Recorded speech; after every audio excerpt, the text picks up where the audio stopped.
bosh muskullarimiz ikki guruhga bo'lib o'rganamiz. Birinchisi mimika muskullari, ikkinchisi chaynov muskullari. Mana chaynov muskullaridan boshlaymiz, chunki chaynov muskullarimiz 4 ta xolos. Birinchisi mana musculus temporalis, chakka muskuli. Ikkinchisi musculus masseter, chaynov muskuli. Pastki jag'imizda bilamiz biz, pastki jag'ning ramus qismida, ya'ni shoh qismida tashqarisida nima bor edi? Tuberositas masseteriki, ya'ni chaynov g'adir budunligi bor edi. O'sha chaynov g'adir budunligiga birikib turadigan musculus masseteriki.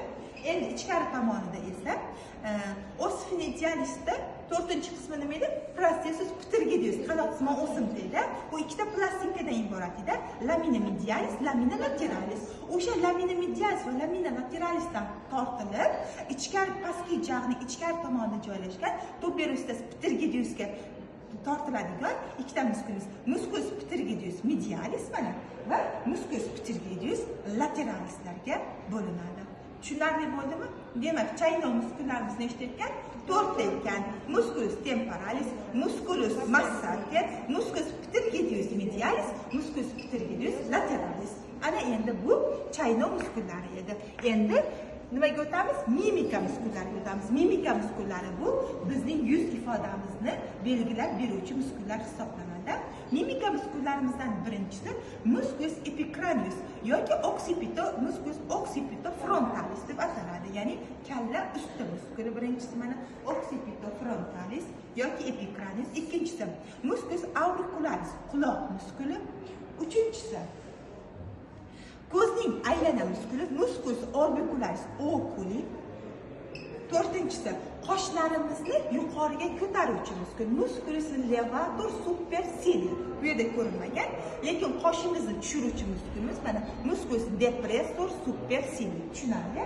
Undan keyin esa qoshlarni bir-biriga yaqinlashtiruvchi muskul, musculus corrugator supercilior. Qoshni bir-biriga yaqinlashtiruvchi muskul. Undan keyin ikkita qoshni o'rtasida joylashgan musculus procerus, ya'ni takabburlik muskuli. Undan keyin esa qaranglar, ko'zning aylana muskuli musculus orbicularis oculi bo'ldimi? Endi og'izning aylana muskuliga qaranglar. Musculus orbicularis oris og'izning aylana muskuli hisoblanadi. Og'izning ikki chekkasi bo'ladigan bo'lsa, og'iz burchagi anguli oris deb ataladi.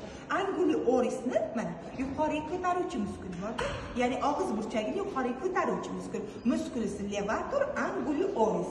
Tushunarli bo'lyapti? Undan keyin esa yuqorgi labimizni yuqoriga ko'taruvchi muskul, musculus levator labia superior, labia degan bo'laveradi. Musculus levator labialis degan bo'laveradi. Ya'ni yuqorgi labimizni yuqoriga ko'taruvchi muskul. Undan keyin esa ularning o'rtasida joylashadi. Mana burun muskuli, mana bunisi burun muskuli, musculus nasalis. Tushunarli bo'lyapti?